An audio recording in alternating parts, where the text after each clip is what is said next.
অবশ্যই নির্বাচন হবে এবং ফেব্রুয়ারিতে নির্বাচন হবে।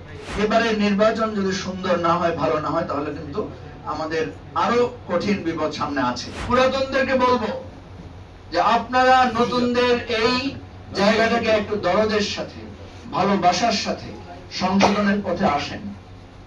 যদি সংশোধনের পথে, ভালোবাসার পথে নতুনদেরকে আমরা ধারণ করতে না পারি, তাহলে আখেরে আপনারাও ক্ষতিগ্রস্ত হবেন, নতুনদের স্বপ্নটাও ভঙ্গ হবে।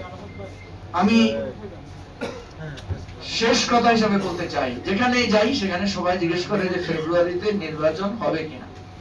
নিশ্চয় আপনাদেরকেও সেটা সবাই প্রশ্ন করে। আমি এর উত্তরে বলি যে নির্বাচন হবে। তারা জিজ্ঞেস করে কিভাবে বুঝলেন? আমি বলি যে দেখেন না, বিএনপির নেতা সব মসজিদে যাচ্ছে, পীর সাহেবের দরবারে যাচ্ছে, হুজুরদের দোয়া নিতে নিতে বিভিন্ন মাদ্রাসা খানকায় যাচ্ছে। আবার একইভাবে জামাতকে দেখবেন যে মানে হিন্দু কমিউনিটির লোকদেরকে নিয়ে সমাবেশ করছে, ঢোল তবলা নিয়ে তাদেরকে ইসলামী আন্দোলনের দাওয়াত দিচ্ছে। সুতরাং অবশ্যই নির্বাচন হবে এবং ফেব্রুয়ারিতে নির্বাচন হবে। সংকট শুধু নির্বাচনটা শান্তিপূর্ণ, সুন্দরভাবে, সুশৃঙ্খলভাবে হবে কিনা, আমরা আমাদের ভোটাধিকার যথাযথভাবে প্রকাশ করতে দিতে পারবো কিনা। আমরা সরকারের কাছে অনুরোধ করব, সকলের কাছে অনুরোধ করব, এবারে নির্বাচন যদি সুন্দর না হয়, ভালো না হয়, তাহলে কিন্তু আমাদের আরো কঠিন বিপদ সামনে আছে।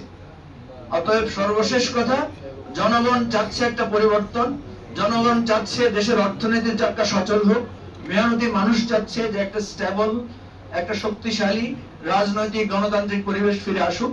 আপনারা নোট অফ ডিসেন্ট, গণভোট আগে না পরে নোট অফ ডিসেন্ট থাকবে কি থাকবে না, এই সমস্ত বিতর্ক বাদ দিয়ে আসুন উদারভাবে সমস্যা সমাধানের কথা আমরা এগিয়ে যাই। আঙ্গুল দিয়ে ঘি তোলেন বা যাই তোলেন, চামচ দিয়ে তোলেন, তা ভালো আছে, কিন্তু এই ধরনের বিতর্ক এবং উত্তেজনাপূর্ণ বক্তব্য দিয়ে পরিবেশটা গোলাটো করবেন না। সবাইকে ধন্যবাদ।